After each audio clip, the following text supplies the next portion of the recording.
Talk to me about recency bias in print on demand. Yeah, I think it's something that firstly I made a video of because I found it very, very interesting. And I think this is something that influences our whole life. For example, when your favorite soccer team plays and it wins this week, you think that it also will win next week.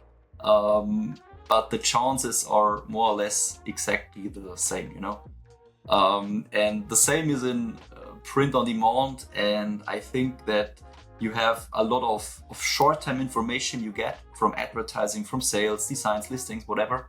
But it should be the middle till long range that counts for you. Prime example is always advertising. You see your advertising for the last, let's say, 7 days, and it didn't perform very well, and then you change it. And afterwards, when you analyze like the whole month or the whole year, you realize, okay, maybe when I didn't do anything, it will be the best in the end. And yeah, I think this is the recency bias. It influences all of our lives in nearly every situation.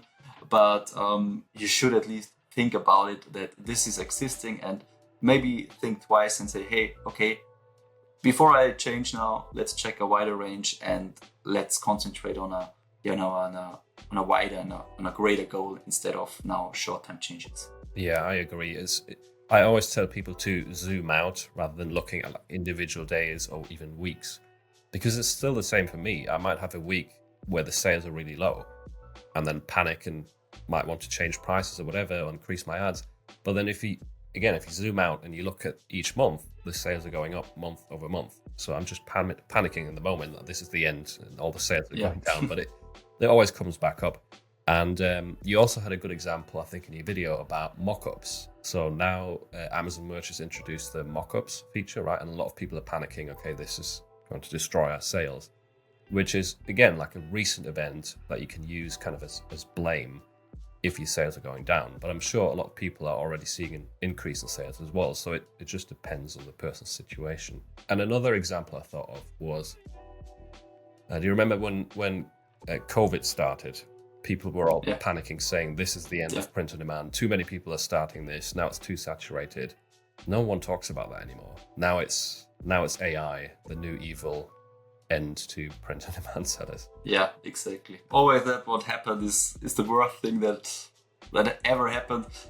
2 or 3 years ago, Amazon Merch introduced auto translation, where your design was automatically translated into other languages, into other marketplaces. And there is no valid reason why this should influence your sales, for example, on the .com marketplace. But this feature was there, and a day later you read, oh, my sales are down. They are completely destroyed and everything. And the same now with the mockups. And the interesting thing is about the mockups, they were there for everyone, man, women, youth. Then they were completely gone. Then they were back just for men. And I think now they are gone again. And in the beginning, everyone posted like sales down 30, 40, 50%. And now everyone lives with the mockups, they are nothing new anymore. And you hear nothing anymore about sales or influence from mockups. Yeah, no complaints. I've stopped following it as well, whether the mockups are there or not. Because it's one of those things that can drive you crazy, I think, if you focus too much on the news of print on demand and try to hyper analyze why your sales are up or down. It just drives you insane.